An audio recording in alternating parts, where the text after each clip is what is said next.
साईनाथ महाराज की जय। श्री सच्चिदानंद सद्गुरु श्री मिलारप महाराज की जय। गुरुदेव दत्त। సద్గురు శ్రీ సాయినాథ్ యొక్క సాన్నిధ్యంలో ఆచార్య ఇక్రాల భరద్వాజ మాస్టర్ గారి యొక్క పర్యవేక్షణలో ఈరోజు నాయుడుపేట గ్రామంలో శ్రీ టిబెట్లో ఉన్న యోగి మిల్లారెప్ప గారి చరిత్ర గురించి వివరించుకుంటున్నాం. ఈ మిల్లారెప్ప చరిత్ర, మిల్లారెప్ప చిన్నప్పటి నుంచి అనేక దారిద్ర్యాలు అనుభవించారు. చిన్నప్పుడు వీళ్ళ యొక్క కుటుంబం చాలా అప్పట్లో కోటీశ్వర కుటుంబం. వీళ్ళ తండ్రి చనిపోవడం వల్ల ఆ ఆస్తిని వాళ్ళ పిన్ని బాబాయిలు అక్రమంగా స్వాధీనం చేసుకున్నారు. అక్కడి నుంచి వీళ్ళ కష్టాలు ప్రారంభమయ్యాయి. తల్లి, కూతురు, కొడుకు, వీళ్ళు ముగ్గురు వీళ్ళ కుటుంబం. నాన్న చనిపోయాడు కాబట్టి అక్కడి నుంచి ఎవరికైనా బాధే. ఆ ఊరికంతా కోటీశ్వరుడు వీళ్ళు. నాన్న చనిపోతానే వీళ్ళు ఆస్తి స్వాధీనం చేసుకున్నారు. వీరుడు రాసినప్పటికీ కూడా. అంటే ఇప్పుడుండే కాలంలో ఏంది, నోరు, డబ్బు, ఈ రెండు ఉంటే చాలా వెళ్ళిపోతాం. అది అప్పట్లో కూడా ఉండేది. అప్పుడు ఏం చేశారంటే వీళ్ళ తల్లి వాళ్ళు ఏ విధంగా నాశనం చేయాలి అని అప్పుడు క్షుద్ర విద్యలు నేర్చుకునే విద్యలు ఉండేవి. ఆ విద్యను నేర్చుకోమని కొడుకును ప్రోత్సహించింది.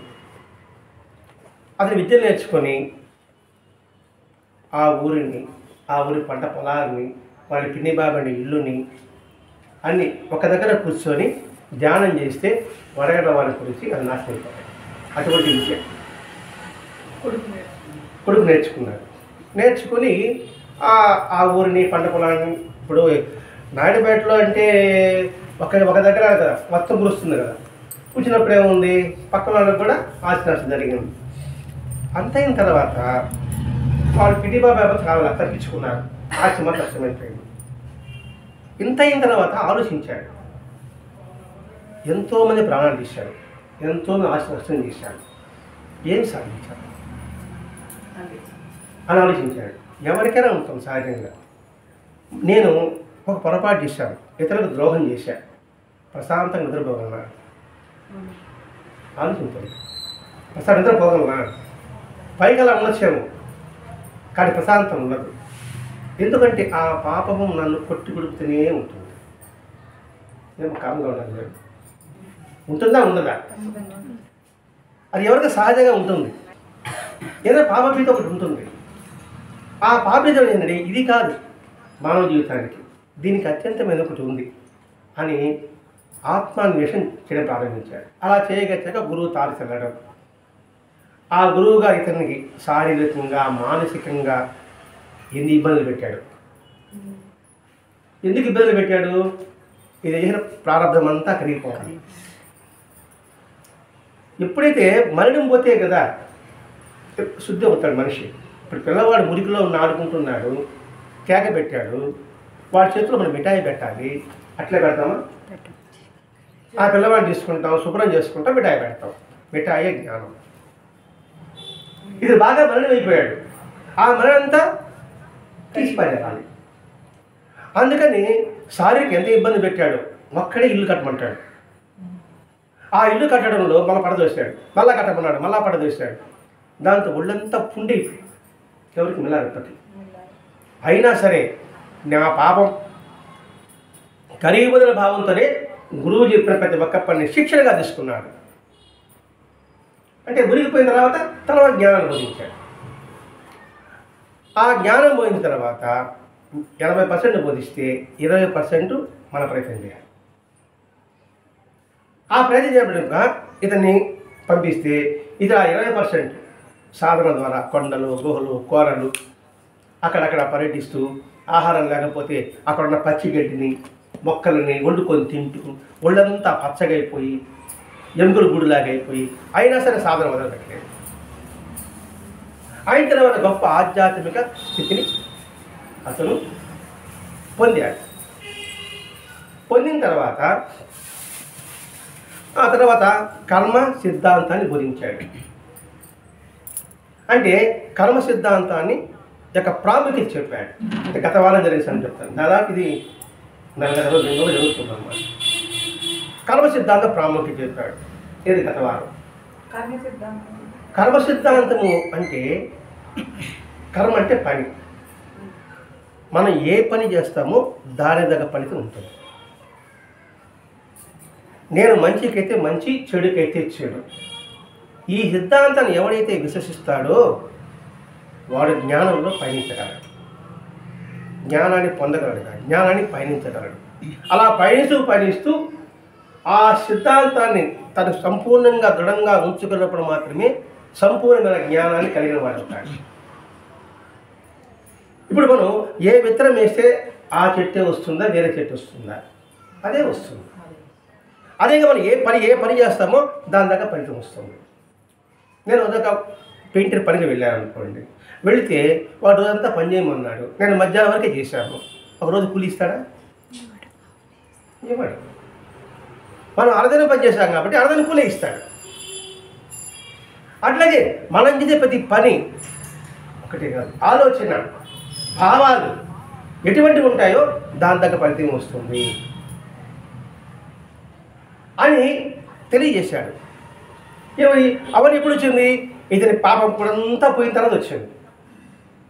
ఇది ఎలా అంటే మనం మహాభారతంలో చూడాలి. మహాభారతంలో భీష్మాచార్యుడు అంపశయ్య మీద పడుకున్నప్పుడు కృష్ణుడు వచ్చి ధర్మరాజుకి ధర్మాన్ని బోధించమని చెప్పాడు. చివరిలో ఆ ధర్మాన్ని బోధిస్తున్నప్పుడు ద్రౌపది పక్కపక్క నవ్వింది. ఎందుకు నవ్వుతున్నాము అని అడిగాడు భీష్మాచార్యుడు. మీరు ధర్మం బోధ చెప్పని ఆ కృష్ణుడు చెప్పడం ఏమిటి, మీరు ధర్మం బోధించడం ఏమిటి, మీకు అసలు ధర్మం తెలుసా? నిండు సభలో వస్త్రాపణ జరుగుతున్నప్పుడు మీరు మౌనంగా ఉన్నారు, మాయాజోతి జరుగుతున్నప్పుడు మౌనంగా ఉన్నారు, కృష్ణుడు రాయబారానికి వచ్చినప్పుడు కనీసం నోరు తెరిచి వారి కౌలుకి చెప్పలేదు. మీరే నాకు ధర్మం బోధించేది. బాగా పాయింట్ పట్టుకోండి ఇక్కడ. అప్పుడు ఆయన చెప్పాడు, నేను వారి పాపకు కూడి తిన్నా. అంతే కదా,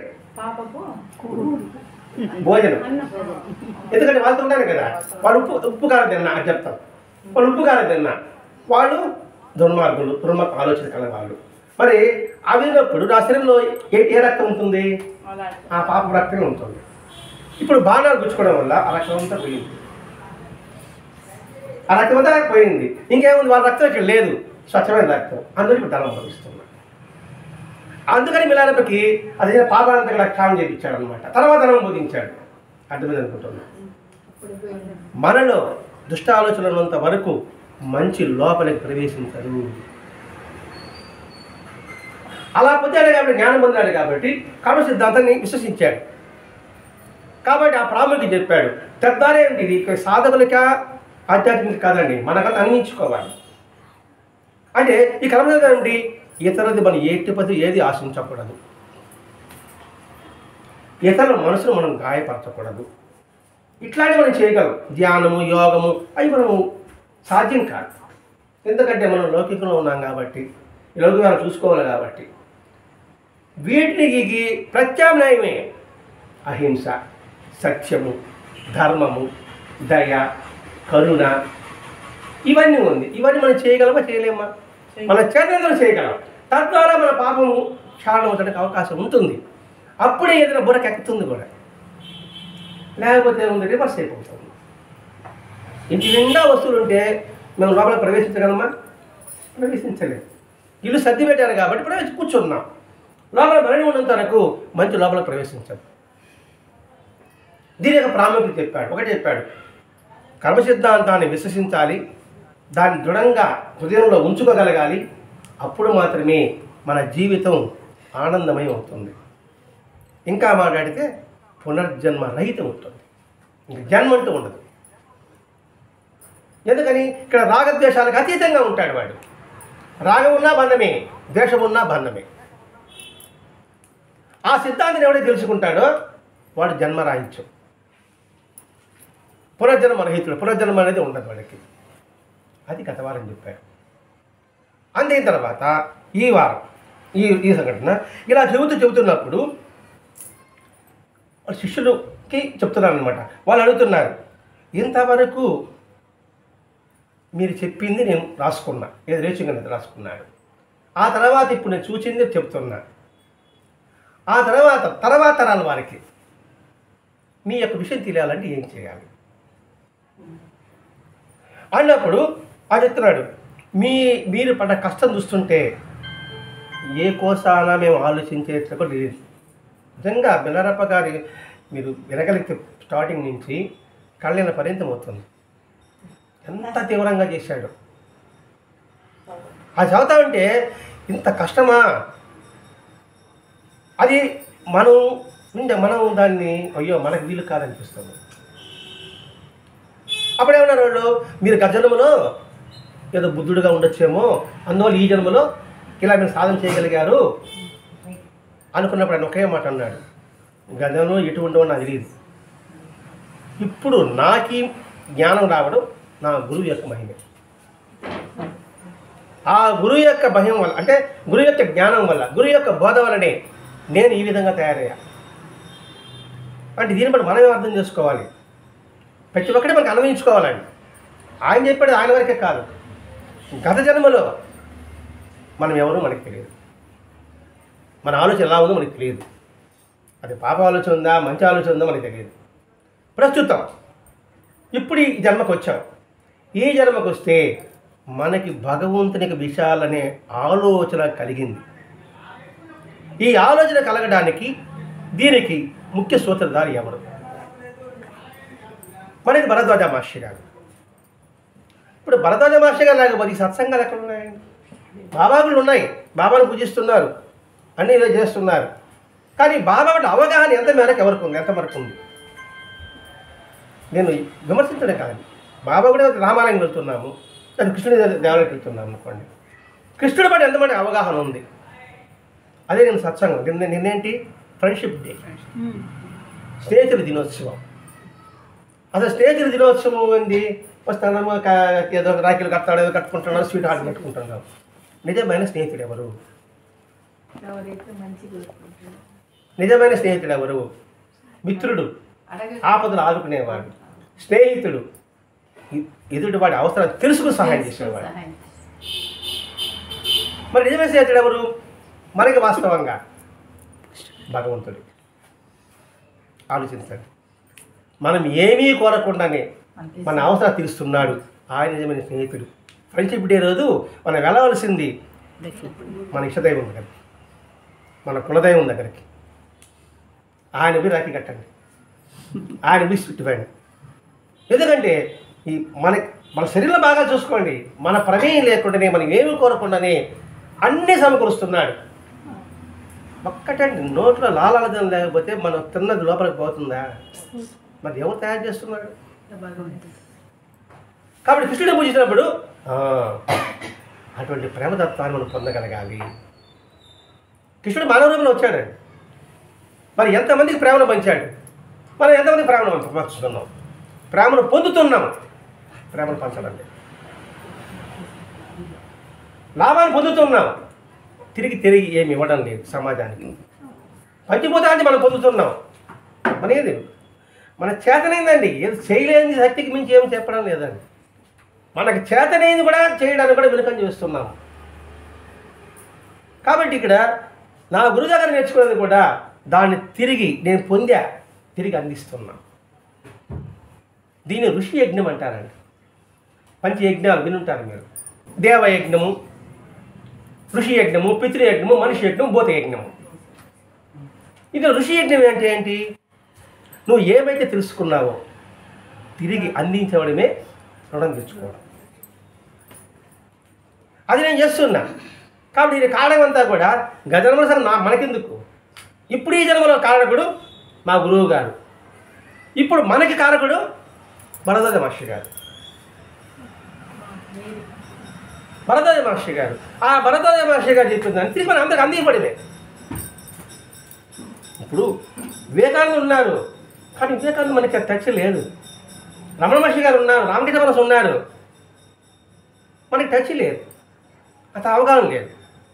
ఎందుకు లేదంటే రమణ మహర్షి రామకృష్ణ పరమహంస రామకృష్ణ పరమహంస గృహస్థగా ఉండు ఆయన అద్భుతమైన అదృష్టి పొందాడు. అసలు మనం పొందలేము. రమణ మహర్షి సన్యాసిగా ఉన్నాడు, మహర్షిగా ఉన్నాడు, అసలు మనం పొందలేము. వరదాది మహర్షి గారు మనలాగే 1989 వరకు జీవించినారు. మనలాగే మామూలు పుట్టికి పుట్టారు. మనం ఎలా చదువుకున్నామో అలాగే ఆయన కూడా చదువుకున్నాడు. మనం ఎలా అయితే అల్లరి చేసామో చిన్నప్పుడు ఆయన కూడా అల్లరి చేశాడు. ఎటువంటి అల్లరి అంటే మిద్ది కూర్చొని ఒక కాగితం ఒక రాయి కట్టి ఇది విసిరేసాడు. దాని మీద రాస్తాడు ఏదో తులం బంగారం రాసేదనమాట. అప్పుడు గబగబ చేసుకుని నిలిచితే వాళ్ళు అక్కడ నవ్వుతూ ఉండారనమాట. ఇది మీరు చూసారులే చిన్నప్పుడు అంతా, మీరు చేశారు, నేను చేశా అంటే అది నవ్వేదనమాట. అంటే అల్లరి చేశారు, చదువుకున్నారు, ఉద్యోగం చేశారు, గృహస్థ అయ్యారు, సంతానం ఉన్నది, మహర్షి అయ్యాడు. అందుకని ఆయన గురించి చెప్పుకుంటున్నామండి ఇక్కడ. అంటే మనలాగే ఉంటూ సాదాసీదాగా ఉంటూ ఆయన ఈ స్థితి పొందాడు కాబట్టి ఆయన మనకు మార్గదర్శకుడు. ఆయన జీవిత పరిస్థితి మనకు అర్థమవుతుంది. ఆయన జీవితం అంతా కూడా సమాజ సేవకి వినియోగించాడు. నిరంతరం శ్రమించాడు, నిరంతరం అన్వేషించాడు, గృహస్థ ధర్మాన్ని తూచనకుండా పాటించాడు, భార్య బిడ్డల పట్ల తన విద్యుత్ ధర్మాన్ని నిర్వర్తించాడు, తన గురువు యొక్క స్మరణ, బాబా యొక్క స్మరణ నిరంతరము స్మరించాడు, గురు సాన్నిధ్యాన్ని అనుక్షణము ఆస్వాదించాడు. అందుకోసం ఆయన కేంద్రం చెప్పుకుంటున్నామండి. అంటే ఎందుకు భారతదేశ భాష చెబుతుందంటే అది వివరించుకుంటున్నాం. కాబట్టి నేను గతంలో ఎలా ఉన్నా మనకు వద్దు, ఇప్పుడు ఎలా ఉన్నామో అది చూసుకోండి. ఎలా జీవించామని కాదు, ఏ విధంగా జీవించాం. ఇప్పుడు సత్సంగం ద్వారా మనం ఏం గ్రహించాం, ఏం నేర్చుకున్నాం, ఏమి అందిస్తున్నాం, ఏమి గ్రహించాం, గ్రహించి నేర్చుకోవాలి. నేర్చుకుందని సమాధికి ఏమి అందిస్తున్నాం.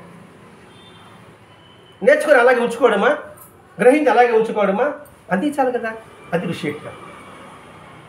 కాబట్టి నా గురువు గారి మహిమ వల్ల ఇలా జరిగింది అని ఆయన చెబుతూ, నేను కష్టపడాలనుకుంటున్నారు, దీనికన్నా పెద్ద కష్టపడిన చాలామంది ఉన్నారు, ఆ కష్టం పోల్చుకుంటే నా కష్టం చిన్నది అంటున్నారు ఆయన. మీ కథ ఏంటంటే మాకు నవ్వుచేట్టుగా ఉందన్నారు వాళ్ళు, కానీ ఒక బాధగానే ఉందంటున్నారు. కానీ మీరు సాధించిన విజయం ద్వారానే అనేక మంది జీవులు ఉద్ధరించడానికి కారణమైంది. ఆయన ఏం విజయం సాధించాడు? విజయం సాధించాడన్నాడు అంటే ఆవిడ జీవితం మీద విజయం సాధించాడు. ఆయన ఒకటే, ప్రతి ఒక్కటి కర్మ ప్రకారంగా మనం చేసుకుంటూ పోతుండవలసి ఉన్నాయి. గురువు మాత్రం మార్గం చూపిస్తాడు. అంటే ఏంటి? ఉద్ధరే ఆత్మాత్మానం అని కృష్ణుడు చెప్పినట్టుగా నీకు నీవే ఉద్ధరించుకోవాలి. గురువు మార్గం చూపిస్తాడు. ఆ మార్గమే మనకిప్పుడు సత్సంగము, సద్గంధ పఠనము. మనకి సులభంగా ఏంటంటే సద్గంధ పఠనము అంటే మంచి పుస్తకాలు చదవడం. ఏది మంచి పుస్తకం అంటాం? అన్ని నవలలన్నీ మంచివే, ఎన్నెన్నో పుస్తకాలు ఉన్నాయి. మరి ఏది మంచి? మనల్ని ఉన్నతమైన స్థితికి ఏదైతే ప్రేరణ కలిగిస్తుందో అది మంచి గ్రంథం. మనకి ప్రేరణ ఇచ్చే గ్రంథాలు ఏమిటి? మనకు తెలిసిన గ్రంథాలు. మొట్టమొదటిది రామాయణం, రెండవది మహాభారతం, మనల్ని ఉన్నత స్థితి తీసుకొచ్చేది. వీటి సారాంశం భగవద్గీత. వీడి సారాంశం మనకు అర్థం కాదు కాబట్టి ఆ సారమంతా ఏం చేశాడు? పీతికి భగవద్గీతకు అందించాడు కృష్ణ భగవానుడు. రామాయణం భగవంతుడు మానవుడిగా అవతరించి మానవతా ధర్మాన్ని తెలిపాడు రాముడు. ప్రతి ఒక్కటి చూసుకోండి, ప్రతి సంఘటన పుట్టినప్పటి నుంచి చూసుకోండి. రామాయణం అంతా కూడా మనిషి ఎలా ఉండాలి, అన్నదమ్ముల పట్ల, స్నేహితుల పట్ల, బంధువుల పట్ల, తల్లిదండ్రుల పట్ల, సమాజం పట్ల. ఆ తర్వాత భారతం పాండవులు, కౌరవులు మనలోనే ఉన్నారు కాబట్టి అది కూడా తెలుసుకుంటే అది మన ఉన్నత స్థితి తీసుకొస్తుంది. అందుకే పెద్దలు ఒక మాట అంటారు, వింటే భారతమే వినాలి. ఎందుకు వచ్చింది ఆలోచన? పదే పదే చెప్పుకుంటాను అడిగి. వింటే భారతం వినాలి, తింటే గారెలే తినాలి, తింటే బోండాలు తినాలని చెప్పలేదు ఇంకా. ఎందుకని ఇంకేమి తింటే ఇంక తినకూడదా? ఏమిటి గారెలు ఆలోచించాలి తల్లి. ఏమిటి గారెలు? పెద్దోళ్ళు పేర మాట సద్దిమూట అంటారండి, దానికి అర్థం ఉంటుంది. గారెలు అంటే దేంతో చేస్తారు? మినపప్పుతో చేస్తారు. మినపప్పు శారీరక బలానికి, అవును కదండి. ఆడపిల్లలకి మినపప్పు ఉన్న సున్నులు చేస్తాం కదండి. గారెలు తింటే శారీరకమైన వృద్ధి కలుగుతుంది, భారతం వింటే మానసికంగా ఉంటుంది. అందుకు వచ్చింది అది సద్గంధ పఠన. సత్సాంగత్యం అంటే ఏమిటి? ఆ భావంతో, అంటే సత్యధర్మ ఎవరైతే పయనిస్తుందో వారితో సన్నిహితంగా ఉండడం, అది చెప్తున్నాడు ఇక్కడ ఆ మిలారప్ప. కాబట్టి నేను విజయం సాధించా. ఒకటి, నా కర్మని ఆచరించుకున్న గురు యొక్క మార్గాన్ని పెట్టాను. ఈ మాటని బుద్ధుడి యొక్క ఫోటో చూడండి ఎలా ఉంటుందో. మనం చూస్తుంటాం విగ్రహాలు ఎప్పుడు చిరునవ్వుతూ ఉంటాం. ఆ నవ్వుకు అర్థం ఏంటంటే మీరు కూడా సాధించగలరు. ఆ నవ్వుకు అర్థం మీరు కూడా సాధించగలరు. అమృత ద్వారం మీ వాకిటే ఉంది. ఆ నవ్వులో అంతరార్థం. అమృత ద్వారం మీ ముంగటినే ఉంది. మీరు తలుపు తెరిచి అది మీరు అందుకోవాలి. ఆ తలుపే మన హృదయ ఫలకం. ఇది తెరుచుకుంటే అమృత బాణం మనకు కనిపిస్తుంది. ఇది ముసుకునేది అనుకోండి, తలుపు ముసుకుంటే మనకు బయట వస్తే ఏం కనబడుతుంది? తలుపు తెరవాలి. తెరిస్తే అందులో అమృత బాణం అర్థమవుతుంది. అంటే ఏదో ఒక మాట అనే కాదండి, ఏదైనా ఒక సంఘటన. ఆ సంఘటన మనం చూసాం, ఆ సంఘటన ఉన్నతమైనది, దాది అమృత బాణం అనుకుంటాను అనుకోండి. అది చూసాం, మనసు అట్లే ముగిలించుకుంది అనుకోండి, మామూలు సంఘటనే.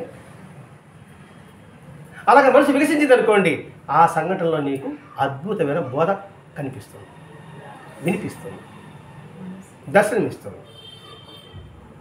ఏదైనా కావచ్చు కదా. ఇప్పుడు వెంకటేశ్వరం చూస్తున్నాము, అందరూ వెంకటేశ్వరం చూస్తున్నాము. ఏమిటి వెంకటేశ్వరంలో ఉన్నది? అమృత బాణం. అది ఏ అమృత బాణం మనకు అందిస్తున్నాడు? నువ్వు నా పాదాలను ఆశ్రయించు, నేను అప్పుడు తెచ్చుకుంటా. ఇది ఆ సత్యలో రూపం. వెంకటేశ్వరంలో సద్గుణం ఏమిటి? ఒక గుణం. ఆయన ఒకటి భగవంతుడే అని మనం గ్రహించగలిసింది ఏంటి? అమృత బాణం కంటే చిలికితే కదా అమృతం వస్తుంది. మందరం చిలికితే అమృతం వస్తుంది. ఇప్పుడు ఆయన తత్వాన్ని మనం చిలకాలి కదా. ఇప్పుడు అమ్మా అదే చిలకాలి. ఏం జరుగుతుంది ఇప్పుడు ఆయన నోట్లో? వెంకటేశ్వరంలో ఏముంది చిలిగితే మనకి ఏమృతం వస్తుంది అంటే, ఇక్కడ చిలకడం అంటే ఆయన జీవితాన్ని, ఆ తత్వాన్ని, ఆయన అవతార విధాన్ని కొంచెం చిలుకుతున్నాం. ఆయన చిలలో ఒకటి కృతజ్ఞత. ఏమే సంఘటన? పుట్లో తపస్సు చేసుకుంటా కూర్చున్నాడు. ఒక ఆవుకి పాలు ఇస్తా ఉన్నింది. ఆవుని గొలవాడు ఎత్తుకుంటా వచ్చాడు. ఆవును కొట్టబోయాడు. ఆవు దెబ్బదాన్ని కూడా తను దెబ్బతిన్నాడు. ఎందుకని? నాకు పాలిస్తుంది. ఆ కృతజ్ఞతాభావం తెలుసుకుంటే ఆ వెంకటేశ్వర నామతత్వం బాణం అని జరుగుతుంది. ఆ జరగాలంటే మనిషి వికసించాలి. ముగ్గురించుకుంటే ఆ కథ అంతే, అయిపోయింది. అది తలుపు మూసుకుని బయట శబ్దం ఇంత బయట ఊరేగింపు పోతా ఉంటాడు. తలుపు మూసుకుంటే ఆ ఊరేగింపు పోతా ఉంది అంతే. బయట తలుపు తీస్తే కదా ఆ ఊరేగింపులో ఏముంది అని మనం చూడగలం, ఆనందించగలం. కాబట్టి ఆయన జీవితంలో కృతజ్ఞతా భావన కలిగి ఉంది. అందుకని మిలారం కృతజ్ఞతా భావంతో ఉంటేనే సకల జీవరాశికి నా జ్ఞానాన్ని నేను పంచాను. ఇంత అర్థం ఉంటుంది. ఏదో ఒక కథ చెప్పుకుంటూ పోతే ఉండదు. మనం పొందుతున్న మన కృతజ్ఞతా భావం ఎలా ఉంది? తల్లి పట్ల, తండ్రి పట్ల, బంధువుల పట్ల, స్నేహితుల పట్ల, సమాజం పట్ల, అన్నదమ్ముల పట్ల మనం అన్వయించుకోవాలండి. అన్వయించకపోతే ఏం ఉపయోగం ఉంటుంది? ఉపయోగం ఏంటి? దాని ఉన్న ఒకసారి చేర్చుకున్నాడు అవుతాం. మనకు సేవ చేసే అవకాశం ఇచ్చారు తల్లిదండ్రులు అనుకోండి, అది మనం చేయలేదు అనుకోండి, పోయా నీకు అవకాశం కాస్త జాడ పెట్టుకున్నావు అంటే ఏంటి? భగవంతుడికి అవకాశం ఇస్తే కూడా నువ్వు సత్యం చేసుకోలేకపోతే వెర్రివాళ్ళు అంటారు, మనం మూర్ఖులు అంటారు. అందుకని ఇక్కడ మనం బాగా గుర్తించవలసిన అవసరం అండి. ఇక్కడ విజయం సాధించాడు. దేని మీద విజయం సాధించాడు? తనలో ఉన్న దౌర్భాగ్యాల మీద విజయం సాధించాడు. తనలో ఉన్న బలహీనత మీద విజయం సాధించాడు. అది మనం ఇక్కడ గుర్తుపెట్టుకోవాలి. మనలో బలహీనతలు ఉన్నాయి, మనలో దౌర్భాగ్య లక్షణాలు ఉన్నాయి. వాటిని ఛేదించాలి, చీల్చి చెండాలి. ఆ విజయం సాధించాలి. ఆ బుద్ధుడి యొక్క చెప్పాడు. ఇంకోటి చెప్పాడు, తనలో ఉన్న బలహీనతలను ఎవడైతే సంస్కరించుకుంటాడో, మనలో బలహీనతలు ఉన్నాయి, ఎవడు సంస్కరించుకుంటాడో వాడు నాలాగా విజయం సాధిస్తాడన్నాడండి బుద్ధుడు. నాలాగా విజయం సాధిస్తాడు. మరి సులభమైన మార్గమే చెప్పాడండి. ఇదే చాలా కష్టం కదా, మనం చేయలేం కదా అని అంటారండి. శారదాదేవిని ఒక ప్రశ్న అడిగారు రామకృష్ణ పరమహంస ధర్మపత్ని అడిగితే, ఇదేమంతా చెప్తున్నారని సంస్కారం మాకు కష్టం కదా, మరి ఏం చేయాలి? ఆయన అనుగ్రహం కోసం వేచి ఉన్నాడు. మరి వేచి ఉండమని ఓకే, ఎలా ఉండాలి? వేచి ఉండమన్నారు, ఎలా ఉండాలి? ఆయన అభీష్టం ప్రకారంగా ప్రవర్తించాలి. వేచి ఉండమన్నారు, ఉంటున్నాను. ఆయన అభీష్టం ప్రకారంగా మీరు ప్రవర్తించండి. ఆయన అభీష్టం ప్రకారం తెలుస్తుందండి అని మన ప్రశ్న. కృతయుగం నుంచి ద్వాపర యుగం వరకు భగవంతుడు ఎన్ని అవతారాలు ఎత్తాడు? ఆ అవతారాల ద్వారా మనకి ఏం బోధించాడు? ఇప్పుడు కొత్తగా మన గురువు ఎత్తుకో అవసరం లేదండి, ఎక్కడ పరిగెత్తే అవసరం లేదు. వాళ్ళు చెప్పారు కదా, భగవంతుడే అవతారాలు ఎత్తారు కదా, ఆ అవతారాల ద్వారా మనకి ఏం బోధించాడు, ఏం చేయమన్నాడు, అది ఆయనకి ఇష్టం. మత్స్యావతారం చెప్పుకోండి. మత్స్యావతారం అర్థం ఏంటి? వేదాలు రక్షించాడు కదండి. పరావతారం భూదేవిని కాపాడాడు కదండి. మరి అవన్నీ మనకి ఉపదేశాలు కావా? ఉపదేశం అవునా కాదు? అవి ఉపదేశమే. మరి ఇంకొకటి ఉపదేశం ఎక్కడికి పోయేది ఏంది? ముందేమో వేచి ఉండడం, రెండోదేమో ఆయన అభీష్ట ప్రకారంగా ప్రవర్తించడం. ఆయన అభీష్ట ఎలా తెలిసింది? భగవంతుడు ఎన్ని అవతారాలు చూడండి. సరే, అవన్నీ పక్కన పెడదాం, అవతారం మనకు తెలియదు. మనం ఇప్పుడు ఆరాధిస్తున్నాం, వెంకటేశ్వర గురించి చెప్పుకున్నాం. ఆయనలో ఉన్న త్యాగం అది పట్టుకుంటాం. వినాయకుడు పెట్టుకున్నాం. వినాయకుడిలో ఉన్న త్యాగం సమాజం కోసంగా తన దంతాన్ని ఎంచుకున్నాడు కదండి. మరి వినాయకుడిని పూజిస్తున్నాం, మరి ఆయన మహిమ ఎన్ని విన్నాం? అలాగే శ్రీరాముడు చేసుకుంటున్నాం, మరి ఆయన ఎన్ని విన్నాం? సరే, వాళ్ళని పక్కన పెడదాం. బాబాని ఆరాధిస్తున్నాం. బాబాలో ఉన్న త్యాగం, బాబాలో ఉన్న నిస్వార్థం, బాబాలో ఉన్న నిరాడంబరత్వం, బాబాలో ఉన్న గురుసేవ, బాబాలో ఉన్న గురు ధ్యానం, ఇది పట్టుకుంటాం. ఇవన్నీ చూస్తున్నప్పుడు ఇంకెక్కడికి పరిగెత్తాలి? ఎవరి దగ్గర పరిగెత్తాలి? ఇదే నీకు అవగాహన లేనప్పుడు ఎక్కడ పరిగెత్తాలి? నీకు అవగాహన ఉండదు. పరిగెత్తడమే. ఒకే దగ్గర బావి తవ్వితే నీళ్ళు పడతాయి. తవ్వుకుంటూ అక్కడక్కడ తవ్వుకుంటామంటే జీవితం రాలిపోతుంది. అది పెట్టుకో, నువ్వు గమనించారు కదా. తప్పించుకునే మన మార్గాలు చెప్తాము. ఆమె తప్పించుకోకుండా దానికి మార్గం చెప్తుంది శారదాదేవి. మరి ఇంత చేసినప్పుడు ఇంకేం ఉపదేశం కావాలి? అసలు ఉన్న గ్రంథాలు చాలక నా కొత్త గ్రంథాలు మనకి ఇప్పుడు ఆ గ్రంథాలు మనకి ఏమర్థమైనాయి? అవే అర్థం కాదు, కొత్త గ్రంథం మనకు అర్థమవుతుంది మళ్ళీదా. ఇది కూడా అంతే. అది గ్రహించాలి, అప్పుడు విజయం సాధిస్తారు. అంటే విజయానికి చూడండి ఎంత సులభమైన మార్గం చెప్తున్నాడు ఇక్కడ. ఆ విజయం వల్ల ఎంతోమంది ఉత్తరమైన మానవ మాతలు ఉన్నారు, ఎంతోమంది ఉన్నారు. మన సాధ్యంగానే మనం తప్పించుకుంటున్నాం. మరి ఆయన పెట్టుకొని విరమణ భంగాన్ని పెట్టుకొని సిద్ధయ్య మరి ఉన్నతి పొందలేదా? వేమన ఉన్నతి పొందలేదా? పొండరీకుడు పాండురంగ మహత్యంలో మరి దుష్టత్వంలో నుంచి ఉన్నతికి రాలేదా? మనది ఎవరు బోధ ఉన్నారు? మహాత్ములేక బోధ, ఆధారాలకు బోధ ఉన్నారు. మరి మనం ఎందుకు చేసుకోలేకపోతున్నాము? దాని మీద ఇచ్చ లేకపోవడం, ధ్యాస కాదు, ఇష్టం లేకపోవడం వల్ల. ఇష్టము ధ్యాస తేడా ఉంటుంది. ఇష్టం అంటే ఏముంది? ఇష్టం లేదు, ఇష్టం ఉన్నట్టే ఉన్నాం అంతే. మనం అందరం కూడా దీంట్లో ఏ మొహమాటం లేదండి. మనం అందరం కూడా ఇష్టం ఉన్నట్టుగా ఉన్నాం అంతే, ఇష్టం మాత్రం లేదు. ఇష్టం కూడా మన జీవితం వేరేగా ఉంటుందండి. మన మాట తీరు, మన చూపు తీరు, మన నడక తీరు అన్నీ వేరేగా ఉంటుంది. వేరంటే సత్యం వైపే ఉంటుంది, ధర్మం వైపే ఉంటుంది. మనకు కావాలనుకుంటున్నాం కానీ కావాల్సిన కృషి మాత్రం చేయడం లేదు. మోక్షం మోక్షం మోక్షం కావాలనుకుంటున్నాం అందరూ. మోక్షం మోక్షం అంటే ఏంటి అసలు? ఏంటి మోక్షం? దాని గురించి తెలియదు. మరుజన్మ లేకపోవడం మోక్షం అనుకుంటున్నాం. మనకు తెలిసింది అది. తప్పని కాదండి, మనకు తెలిసింది అదే. మోక్షం అంటే విడుదల. మోక్షం అంటే విడుదల. మీరన్నా మరుజన్మ లేకుండా పోవడం, దాని కూడా పాయింట్ అర్థం చెప్పుకుంటాం. మరుజన్మ లేకపోవడం అంటే ఈ శరీరం అనే భావన లేకుండా ఉంటే మరుజన్మ లేదట్టు. ఇప్పుడు విడుదల అన్నాం, దేని నుంచి విడుదల? దుఃఖం నుంచి విడుదల. దుఃఖం నుంచి విడుదలైతే ఏమవుతుంది? దుఃఖం లేక ఏమవుతుంది? మనకి ఆనందం అవుతుంది. ఆనందంగా మోక్షం. అది చనిపోయిన తర్వాత బతికునేటప్పుడు చనిపోయేటప్పుడు మనం ఎట్లా చూడలేము. స్వర్గం చూడాలి, మనం చెప్తామా? పైకి వింటామా? నరకం వింటాడమ్మా? చూస్తాం లేదు. ఇప్పుడే చూడొచ్చు ఆ స్వర్గాన్ని, ఇప్పుడే ఆ నరకాన్ని కూడా చూడవచ్చు. చూస్తూనే ఉన్నాయి సమాజంలో, ఈ ఊరిలో చూస్తూనే ఉన్నాం. నరకం ఎలా ఉన్నారు మనుషులు, జంతువులు గమనిస్తున్నాం లేదు మనం? అది నరకం. కంటికి కనబడుతూనే ఉంది. మనం అంటాం అయ్యో పాపం అంటాం.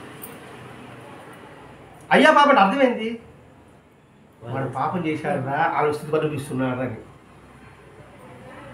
మాట వింటున్నామే కానీ ఆ పాపము అనే ఆలోచన దృఢంగా ఉంచుకోవడం లేదు మనం. కాబట్టి స్వర్గ నరకం ఇప్పుడు చూద్దాం. అప్పుడప్పుడు మనకి చచ్చిపోయి మనం చూస్తామని నమ్మకం మనకి ఎవరు చెప్పండి. స్వర్గం ఉందంటే ఎవరు చూసాడు అప్పటికి?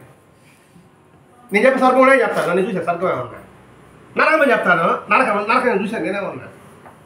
ఇప్పుడు కనబడతా ఉంది. ఇప్పుడు కూర్చున్న గంట సేపు స్వర్గం అంతే. స్వర్గమే అంటే ఆనందమే కదా.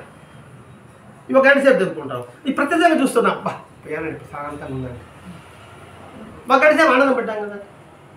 లేదా దేవాలయానికి వెళ్ళాం, అక్కడ వ్రతం చేస్తారు, ఆ 2 గంటలు కూర్చుంటాం, అమ్మ భలే ఉంది, అదే ఆనందం. ఇప్పుడు వెంకటేశ్వర దర్శనం పోతున్నారండి, ఆ వెంకటేశ్వర ఆ స్థానాన్ని ఏమంటున్నారు? అది ఆనంద నిలయం. ఏది అక్కడ అడుగు పెడతానే క్యూలా, అబ్బా సొబ్బా కట్టుకొని వాడా వీడా అనుకుంటూ తిప్పుకుంటూనే పోతున్నాం. అక్కడ అడుగు పెట్టి బయట రాగానే భలే ఉందండి దర్శనం బాగా చెప్పిన ఒక చూపించండి చూద్దాం. ఆడ కనబడితే 2 క్షణాలే దర్శనం బాగా ఒక చెప్పండి చూద్దాం. ఆ గంట దారితోనే అబ్బా పల్లె తెచ్చా పల్లె దర్శనం ఇచ్చిందా, అది ఆ ప్లేస్ యొక్క బాధ్యత. అది ఆనందం, అది స్వర్గం కదండి. స్వర్గం ఎక్కడ లేదు, మన దగ్గర చూడగా ఇక్కడే ఉంది. అది చెప్పడమే ఇక్కడ ఈయన ఉద్దేశం ఇక్కడ. కాబట్టి నేను విజయం సాధించడం వల్ల బౌద్ధ మతానికి సేవ చేసుకునే భాగ్యం నాకు కలిగింది అంటున్నాడు మిలారెప్ప. బౌద్ధ మతానికి సేవ చేసుకునే భాగ్యం కలిగింది అంటున్నాడు ఇక్కడ. అంటే ఏంటి? బుద్ధత్వం పొందా బౌద్ధ మతానికి. బౌద్ధ మతం అంటే అదేదో ఒక వ్యక్తి యొక్క మాటలు కాదండి, బుద్ధుని యొక్క జీవిత విధానం.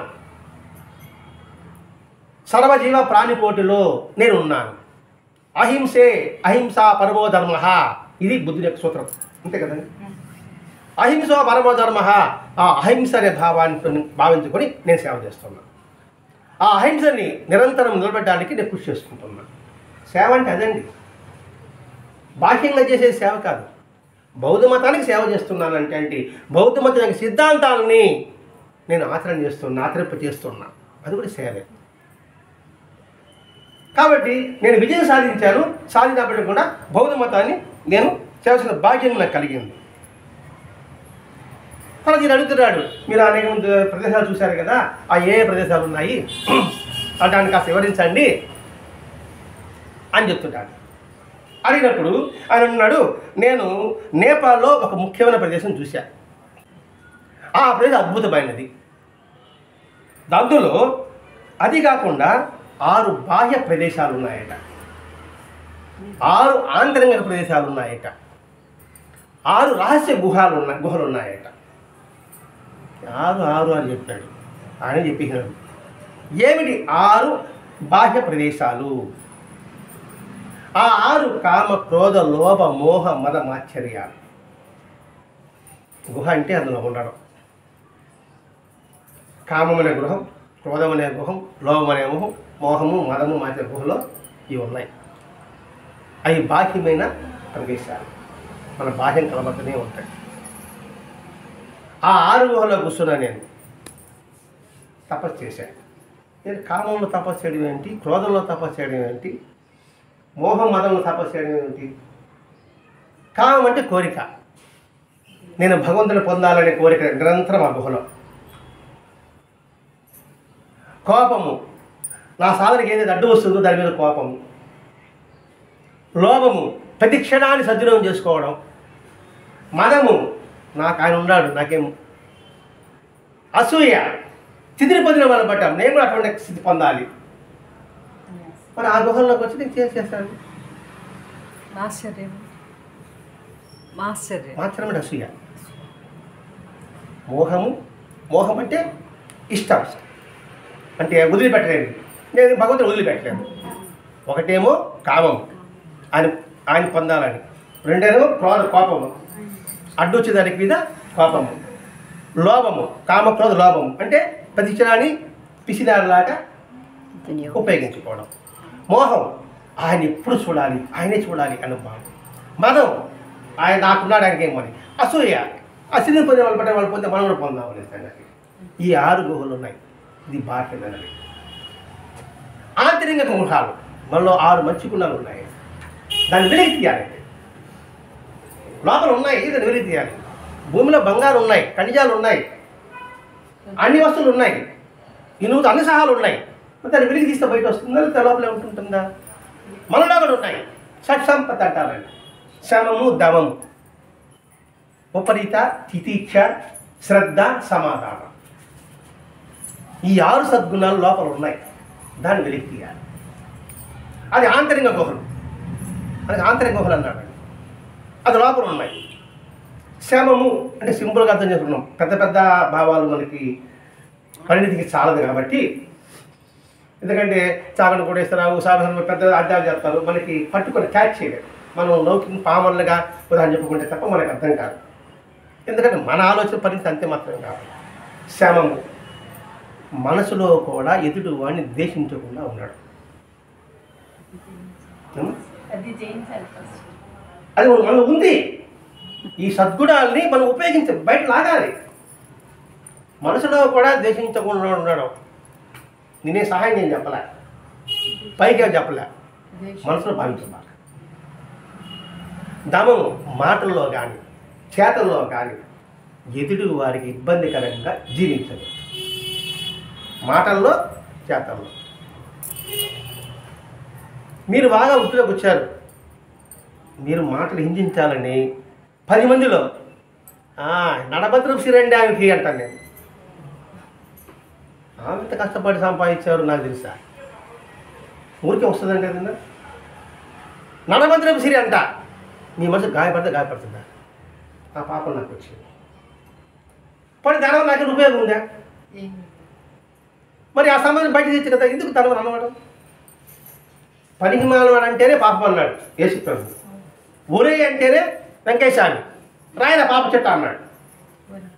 ఒరే అని పదం వాడితేనే. మామూలుగా బాగున్నప్పుడు ఒరే అంటే ఏమనుకోరు మీరు. కొంచెం తేడా వచ్చి అనుకోండి, మీరు బాధపడరా, ఆ పాపం నాకు వస్తుంది. అంటే ఇట్లా ప్రతి ఒక్కటి కూడా. రెండవ తిదిక్షి అంటే ఓరిని వహించడం, సహనం కలిగి ఉండడం. అంటే ఇప్పుడు అర్థం ఏంటి? సమత్వ భావాన్ని కలిగి ఉండడం. రెండోది ఉపరీతి, ఇంద్రియ నిగ్రహం కలిగి ఉండడం. అదంతా మనలోనే సద్గుణాలు. శ్రద్ధ, ఏ పని పట్ల, గురువు పట్ల, గురువు వాక్యం పట్ల, పెద్దల పట్ల, మంచి పుస్తకాల పట్ల శ్రద్ధ కలిగి ఉంది. అవి సమాధానం, ఇక సమాధానం అంటే సంతృప్తి. సమాధానం పడ్డావరా అంటాం అంటే అర్థం ఏంటి? సంతృప్తి పడ్డామని కదా మాట చెప్పాను అనుకోండి, నేను సమాధానం పడ్డావా అంటున్నాం అంటే సంతృప్తిగా ఉన్నట్లు లెక్క. ఇంకా మన అహంకారం లేకుండా ఉండడం. ఈ 6 అంతర్గత గుహలు. అందులో కూర్చొని ధ్యానం చేయి. శ్రమము, నేను మనసుతో కూడా ఎవరిని గాయపరచకూడదు, ఎవరిని ముఖ్యంగా మాట్లాడకూడదు, బయట తీయి, లోపల ఉంది కదా. ఆ గుహలో నేను ధ్యానం చేశాను. ఇంకో 6 వచ్చి రహస్య గుహలు అంటారు. అంటే అది కంటికి కనబడదు. అది ఇచ్చి యోగంలో చెప్తారు, షట్చక్రాలు అంటారు కదండి.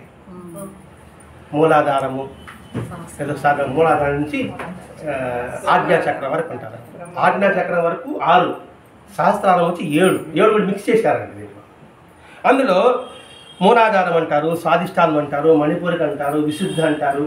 ఈ పదాలను వాడతారు. విశుద్ధ అయిన తర్వాత అనాహిత అంటారు, ఆజ్ఞాచక్రం అంటారు. వీటి గురించి నాకు వివరం తెలియదండి, ఎందుకంటే ఆ యోగంలోకి నేను వెళ్ళలేదు కాబట్టి. ఎందుకంటే అవి పెద్ద గ్రాంధికంగా ఉంటుంది. అవి అర్థం చేసుకునే కన్నా సులభంగా చెప్పాడు ఈ శమము దమము. ఈ 6 కలిపి చేసుకుంటే సార్.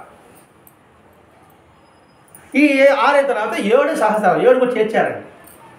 సహస్రాలు అంటే ఇది భేదించకపోతే వాడికి పునర్జన్మ ఉండదు, జన్మ లేదన్నమాట.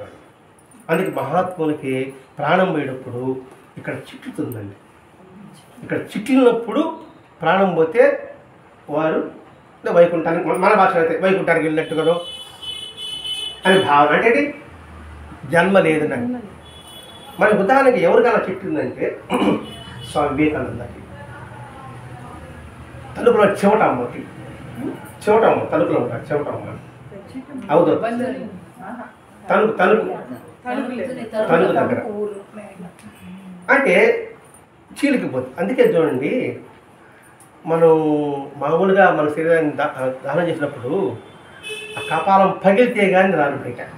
మీరు విన్నారా? లేదు, కాలుస్తుంటారు కదా ఆ కాటి కాపర్లు, ఆడే కాచుకొని ఉంటారు. అది పగిలితే అప్పుడు వస్తారు. విన్నారా పదం? అంటే ఏంటి, ఇంకా వాడి కంచి పగిలిపోయిందిరా అంటే జీవుడు వెళ్ళిపోయినాడని భావన. అది సహస్రాలు. ఇది రహస్య ద్వారాలు, రహస్య గుహలు. ఈ గుహల్లో నేను ధ్యానం చేశాను.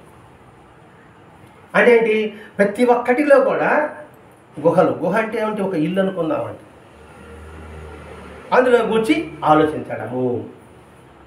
ఏదైనా కావచ్చు, ప్రతి ఒక్క విషయం కూడా సరే అందులోని తత్వాన్ని గ్రహించు. రామకృష్ణ పరమహంస బైబిల్ చదివాడు, ఖురాన్ చదివాడు, తాను తాదాత్మ్యం పొందాడు, అన్నీ చదివాడండి రామకృష్ణ పరమహంస.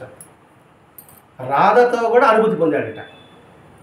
రాధ ఏ విధంగా అయితే కృష్ణుడు ఆరాధించిందో ఆ రాధ అలా ఆరాధించాడట. అలా ఆరాధించి ఎట్లా అనుభూతి పొందాడంటే, రాధకి ఒక వ్యక్తి మాత్రం కృష్ణుడు కనబడతాడు. అట్లా ఇతడు కృష్ణుడు మాత్రం చెప్పి పరిగెత్తాడట రామకృష్ణ పరమహంస. ఆ పరిగెత్తినట్లు ముళ్ళ కంపులు తగులుకు రక్తం కారుతున్నామని తెలియలేదట. అంటే ఏంటి, రాధలో గుహ అనుకుంటున్నామండి, ఏదిలో గుహ అనుకుంటున్నాం, ప్రవక్త గుహ అనుకుంటున్నాం. ఆ గుహలో వచ్చి తాదాత్మ్యం పొందాడు రామకృష్ణ పరమహంస. కాబట్టి వీటన్నిటిలో కూడా ద్వారా మనము జ్ఞానాన్ని పొందవచ్చు. నేను ఆ జ్ఞానాన్ని పొందాను అని ఆ గుహల వివరంతో చెప్పి తెలియజేస్తున్నాడండి ఇక్కడ. అలా అయిన తర్వాత అప్పుడు అక్కడికి వెళితే నాకు అవసరమైన పదార్థాలన్నీ కూడా నాకు సమకూరాయి అన్నాడండి. ఎక్కడికి వెళితే ఇప్పుడు ముందు చెప్పుకున్నాం, కామ క్రోధ లోభ మోహ మాత్రాలు అక్కడికి చెప్పుకున్నాం. శమము దమ్మని 6 గుహలు చెప్పుకున్నాం. ఈ సత్యక్ర గుహల దగ్గరికి వెళ్ళాం. నేను ఎక్కడ వెళ్తే నాకు తగిన ఆహారం లభించింది. ఏమిటి ఆహారం? బాహ్యమైందా, ఆంతరికమైందా? 2. అక్కడికి వెళ్ళా, నేను చేస్తున్నా, నాకు అవసరమైందని భగవంతుడు సమకూర్చాడు. అంటే ఏంటి, ఎప్పుడు నిశ్చలతగా ఉంటే, సత్యము ధర్మం పట్ల ఉంటే మన శారీరక అవసరమేమో పారమార్థిక అవసరాలు 2 సమకూరుతుంది. సత్సంకల్పం ఉంటే ప్రకృతి నీకు సహకరిస్తుంది. అది ఆ గుహలను ధ్యానం చేస్తుంటే నాకు అవసరమైనంత కూడా పదార్థాలన్నీ కూడా సమృద్ధిగా దొరుకుతాయని చెప్తున్నాడు. అక్కడ అలా ఉంటూ వచ్చాను. ఎక్కడైతే దొరుకుతుందో, ఎక్కడైతే కనిపించిందో అక్కడ నాకు అలానే ఉంటూ వచ్చాను. ఇప్పుడు మనకి సత్సంగం గుహ అనుకుంటున్నామండి, మనం అనుకుంటున్నాం. ఈ సత్సంగం ఉన్నప్పుడు, ఈ సత్సంగంలో ఉంటున్నప్పుడు మనకు కొద్దిగా గొప్ప మన అవసరాలు తీరుతున్నాయి, తీరడం లేదా? అంతెందుకండి, ఒకరు ఉన్నారండి, ఒకరు వ్యాపారం చేసుకుంటాడు. అతడు ఉదయాన్నే టెంపుల్కి వెళ్ళి ఆ టెంపుల్కి అభిషేకం దాదాపు 11 చేశాడు. అంగడి వదిలిసిపోయాడు. అంగడికి వెళ్ళిపోతే వ్యాపారం చేసుకోవాలి కదా తోడు, కానీ దాని మీద దృష్టి చేసి వచ్చిన తర్వాత వాడు వచ్చేంత వరకు ఒక పెళ్లి బ్యాగ్ కాసుకొని కూర్చునే ఉన్నారండి. వాడు 9 గంటలకు వచ్చిన వాళ్ళు 12కి వచ్చినాడు. అప్పు కాదండి, అప్పుడైతే ఉంటాడు. అంగడోడు అప్పు ఇవ్వడు, అప్పు లేదు అంగడోడు ఇచ్చింది అంటే క్యాష్ బ్యాగ్ మీద 100 రూపాయలు ఇచ్చాడు, 10 రూపాయలు బ్యాగ్ ఇచ్చేస్తాడు అనమాట. అప్పుడు లేండి, ఇప్పుడు 10 రూపాయలు గిట్టుబాటు కాదండి. నేను చెప్పేది 30 తగ్గ చెప్తాను. అంటే ఏంటి, ఆ పని చేస్తానే వాడు తగ్గట్టుగా వాడి కోసం జరిగిందా లేదా అని చెప్తున్నాడు. అదే ఎవడైతే అనన్య చింతన చేస్తాడో వాడు యోగక్షేమాన్ని చూస్తా అని కృష్ణుడు చెప్పాడా లేదా? అదే మన హార్దబాటులో ముక్తి ప్రదాత అని మనం సదాకల్పక్షలో మనం తెలుసుకుంటున్నాము లేదా? నేను ఎక్కడ ఉంటున్నానో అక్కడ నా అవసరాలన్నీ కూడా అలా తీసుకుంటూ వచ్చింది. అలా ధ్యానం చేయగా ధ్యానము, ధ్యాత, ధ్యేయం అనే 3 లేకుండా పోయింది. ఈ పదాలు మనం విన్నాం. ఎక్కడ విన్నాము? ధ్యానము, ధ్యాత, ధ్యేయం, ఈ 3 పదాలు మనం విన్నాం. మనం రోజు పారాయణ చేస్తూనే ఉంటాం ఆ పుస్తకంలో. ఆ పుస్తకం ఏంటి? సాయిల అమృతం గ్రంథం. బాబాజీ 9వ అధ్యాయంలో హేమాత్మకి చెప్పిన వాక్యం, ధ్యానం, ధ్యాత, ధ్యేయం 3 నశించిపోతుందిరా అని. అంటే ఏంటి? ధ్యానము క్రియ, ధ్యాత రూపము, ధ్యేయము ప్రయాణం సాగించడం. ఈ 3 కలిసి లేకుంటూ ఉండదు. ఏది? చేయగా ఈ 3 అదృశ్యమైపోతుంది. చేసేవాడు ఉండడు, చేయబడేవాడు ఉండదు, చేసే విధానం ఉండదు. ఎట్లా అంటే, ఒక ఉప్పు బొమ్మ సముద్రం లోతు ఎంతో తెలుసుకోవాలనుకుందంట. సముద్రం లోతు ఎంత ఉందో తెలుసుకొని కూర్చుందట. తపస్సు చేస్తాను కూర్చుని. అప్పుడు వచ్చాడు యోగి, ఇక్కడ చూసుకుంటే నీకు ఏం తెలియదు, నువ్వు లోపల దూకన్నాడట. దూకిన తర్వాత పోయి కనబడలేదు. ఈ యోగి బొమ్మ ఎక్కడ ఉన్నావని అడిగిన అరుస్తున్నాడట. ఒక ఆలోచి ఆయన పాదాలు దాకిందట. ఈ నీటి రూపంలో నేను ఉన్నాను చెప్పిందట. నేను ఉప్పుగా అయిపోయింది కదా దానిపోతున్నా. చేయగా ఏమవుతున్నాము? మన ఉనికి కోల్పోతాం. అంటే ఆ ఉపమ ఏ విధంగా కలిసిపోయిందో మమేకం అయిపోయింది. ఇప్పుడు మనం లౌకికంలోకి వస్తున్నాం. మన ఇష్టమైన బంధువు, స్నేహితుడు 30 సంవత్సరాల తర్వాత 5 గంటలకు వచ్చి కాలింగ్ బెల్ కొట్టి లోపలికి వచ్చాడు. ఆశ్చర్యపోతాం, చెప్పకుండా వచ్చాడు. ఏంటి సడన్గా ఆశ్చర్యపడతారు. వస్తేనే గమా కూర్చొని పెట్టారు హాల్లో. మాట్లాడుతూనే ఉంటాం. నీ పాప అనుకుందాం, ఏమ్మా టిఫిన్ చేస్తా ఉండమ్మా, ఆ ధ్యాస ఉంటుందా? కానీ వాళ్ళకి మనుషులు కూడా ఎవరు మంచి వాళ్ళ ఆలోచన కూడా ఉండదు. మైమర్చిపోతా పోతాం. అంటే మమేకం అయిపోయినాం. ఆ ఫ్రెండు మనం మమేకం అయిపోయినాం, తన్మయత్వం పొందాం. పక్కన పరిస్థితులు ఏం గుర్తు రాదు. అతను మాట్లాడుతున్నామని, అతనికి నీళ్ళు ఇవ్వాలని, టిఫిన్ పెట్టాలని ఆలోచన ఉందా? ఇంకా ఇంట్రెస్ట్గా సదనామా సీరియస్ చూస్తూ ఉంటే, హాలోకి చూస్తూ ఉంటే, పాలు అరస్తూ ఉంటే కూడా మనకి కనపడదు. అమ్మ పాలు అంటే కూడా మనకి కనపడదు అన్నమాట. అర్థమైంది భావిస్తుంది. అది ఈ 3 చేయగానే, ఈ 3 లేకుండానే నేను మమేకం అయిపోయాను. ఆ స్థితి నేను పొందాను. అంటే ఆ తర్వాత ఎటువంటి అనుభూతి పొందానో మాటల మాత్రం వ్యక్తం చేయలేదు. స్వామి, మీరు ఎంతో కష్టపడినంతా కూడా నేను సులభంగా పొందుతున్నాను. ఆయన కష్టపడ్డాడు, పిండి ఇచ్చాడు, అంది చేశాడు. మనం ఏమైనా కష్టపడ్డావా? మనం ఏమైనా సాధన చేస్తాం, మీరు సాధన చేసాం మనకు తెలియదు, కానీ మీరేం చేస్తుంటారేమో. వీడియో కూడా సాధన చేయలేదు చిన్నప్పటి నుంచి. సాధన అంటే కూడా ఏం తెలియదు, ఏదో బడి వ్యాపారం అంతవరకే. అటువంటిది ఉన్న ఫలంగా అట్నే పాయసం తెచ్చిన ముందు పోసాడు, తయారుగా తింటున్నా. వాస్తవం అదే. ఏం కష్టపడ్డాడు, ఏం సాధన చేస్తాం? మహాత్మ సాధన మీరు ఏమీ చేయలేదు. కాబట్టి మేము పొందుతున్నాం, మా తరాల వారి సంగతి ఏంటి అని క్వశ్చన్ చేస్తున్నాడు అనమాట. మీరు ఇచ్చారు, మేము తినేసి అయిపోయింది, మా తరాల సంగతి ఏంటి? వాళ్ళకేమి ఇస్తారు మీరు? వాళ్ళకేమి చెప్పండి అని అడుగుతున్నాడు ఇక్కడ. అయినప్పటికీ అనేవి వస్తారు, మీరంటే ఒకరున్నారని వారికి ఎలా తెలుస్తుంది? అటువంటి వాళ్ళకి మేలు కోసంగా ఇంకేదో 4 గుహల పేరు చెప్పండి, చెబితే అయ్యా పలానా గుహల చేయమని మేము చెప్తాము అని అడుగుతున్నాడండి. అర్థమైంది లేదు, మేము చూసాము, మీరు చెప్పేశారు, ఈ పుస్తకాలు మాకు ఇచ్చేసి అయిపోయింది నాకు. తర్వాత వచ్చే తరాలకి ఏంది, మేము మాట్లాడు. ఇప్పుడు మీరు అంటారు, మీరు మాస్టర్ గారు చూశారు కాబట్టి మా పరిస్థితి అంటారు, మీరు అంటారా? వెంకటేశ్వర మీరు చూశారు కాబట్టి మా పరిస్థితి మీరు అంటారు. వాడు వెంకటేశ్వరికి ఏం చెప్పాడు ఆయన? మీరు ప్రతి పనిలో నేను ఉంటానని చెప్పాడు, అది చెప్పాలి ఇప్పుడు నేను అన్నప్పుడు. ఇప్పుడు వెంకటేశ్వరం చూడాలని ఆలోచన ఉండదు, ప్రతి పనిలో ఆయన ఉన్నాడు కదా. ఆ మాట చెప్పాడు అనుకోండి, అయిపోతామంటే తాజా చెందుతాం. ఇప్పుడు మాస్టర్ గారు అది ఏమేమి చెప్పాడు, ఏమేమి గుహలు ఇచ్చాడు మనకి? అనేక గ్రంథాలనే గుహలు మనకి ఇచ్చాడు. దాదాపు 24-25 గుహలు ఇచ్చాడు మనకి. సాయినామత గ్రంథం, గురుచరిత్ర గ్రంథం, ప్రబోధామ గ్రంథం, మతం ఎందుకు, ఏది నిజం, విజ్ఞాన వీచికలు, వెంకయ్య స్వామి, తాజుద్దీన్ బాబా, నిలారెప్ప చరిత్ర, పాల్పాడు గురువు గారు, ధ్యానోగ సర్వస్వం, అంతే. భరద్వాజ మాస్టర్ ఈ గ్రంథాలు ఇవన్నీ గుహలే కదండి. గుహ అంటే ఏంటి? ఇల్లు, దాని లోపల ప్రవేశించాలి. ఈ గ్రంథం ఇది ఒక గుహ. ఈ గుహ బయట చూస్తే ఇది పుస్తకం, ఇది లోపల తీరు చూస్తే గుహలో ప్రవేశిస్తాం. ప్రవేశించినప్పుడు ఆ గుహలో ఉన్న విషయాలంతా మనకి లభిస్తుంది. ఒక్కొక్క గ్రంథం ఒక గుహను అని ఎందుకు అనుకోకూడదు మనం? కాదంటే అలా ఏదైనా మాట చెప్తున్నానే ఉన్నా. కాబట్టి తర్వాత తరాల వారికి మాస్టర్ గారి గ్రంథాలే అనేక గుహలు. అంతేగాని భరద్వాజ మాస్టర్ గారు మనకి అనేక గుహల్లో మనకి ధ్యానం చేపిస్తున్నారు. కరోనా నుంచి 2020 నుంచి ప్రతి గ్రంథం ఎన్ని పారాయణ చేయించాడు? ఉదయం 11 నుంచి 12 వరకు ఆ కరోనాలో, సాయంకాలం 7 నుంచి 8 వరకు అన్ని ఫోన్లోనే. మరి ఆ కరోనా 2 సంవత్సరాలు ఆ గుహలో మనం గ్రహించామా లేదా?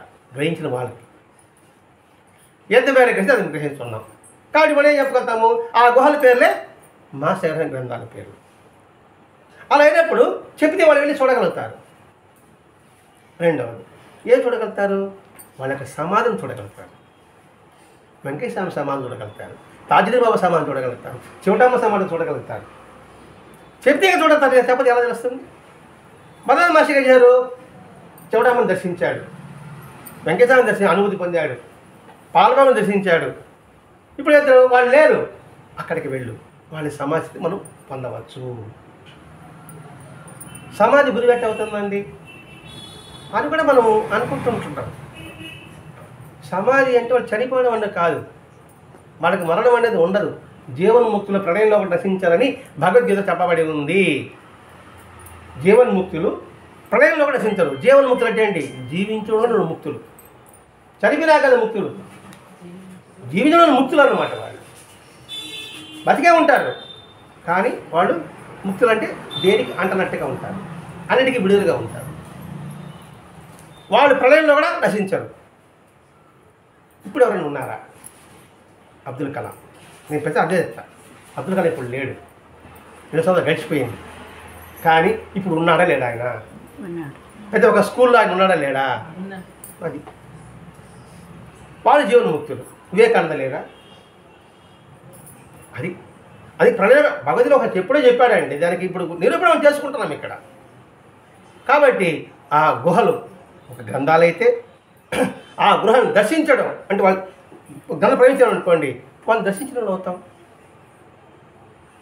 ఇట్లా వీళ్ళకి బోధించాడు. అంటే ఆ గుహాల పేర్ల వాటిని కూడా మా మేలు కోసమే, రాను తరాల కోసం ఆయన చెప్పాడు. ఇంతవరకు మనం గ్రహించింది ఒకటి, తన గురువు దగ్గర పొందిన బోధని ఆచరణ ప్రకారంగా చేసుకుంటూ విజయం సాధించాడు. ఆ విజయం ద్వారా సకల మానవాళికి మేలు చేకూర్చాడు. తద్వారా 6 బాహ్య గుహలు, 6 అంతర్గుహలు, 6 రహస్య గుహలు, ఈ గుహల ద్వారా మనం ధ్యానం చేసుకునే అవకాశం ఉంటుంది. అంటే ఎరుపుతో ఉండడం అవకాశం ఉంటుంది. తద్వారా వాళ్ళు మమేకం కావడానికి అవకాశం ఉంటుంది, ఉప్పు బొమ్మలాగా. ఇంకా మాస్టర్ గారు మనకు అందించినవి అనేక గ్రంథాలు పోయే మనకు గుహలు. ఆ గ్రంథాలు లోతుగా మనం పరిశీలించగలిగితే అందు అద్భుతమైన జ్ఞానం అనేది మనకు లభిస్తుంది. ఈ విషయాన్ని ఆ శిష్యులకి ఈ మిలారప్ప గారు మనకు అందించారండి. తద్వారా మనం కలుసుకోవాల్సింది సమము గమము, ఈ రెండు మనం అలవర్చుకున్నా కూడా మనసులో కూడా ఎదురు దూషించకుండడం, మాటల్లో కానీ చేతల్లో కానీ ఎదుడు వాడిని బాధ పెట్టకుండా ఉండడం, సహనము మరి ఓరిమి కలిగి ఉండడం, ఇంద్రియ నిగ్రహం కలిగి ఉండడం, ఇట్లా ఈ గుహలో మనం ఉండడానికి అవకాశం ఉందండి. ఈ 6 గుహలు, అంతర్గుహలు, బాహ్య గుహలు మనం ధ్యానం చేయడానికి, జ్ఞానం పొందడానికి అవకాశం ఉందని తెలిపిన వాడి మిలారప్పగారు.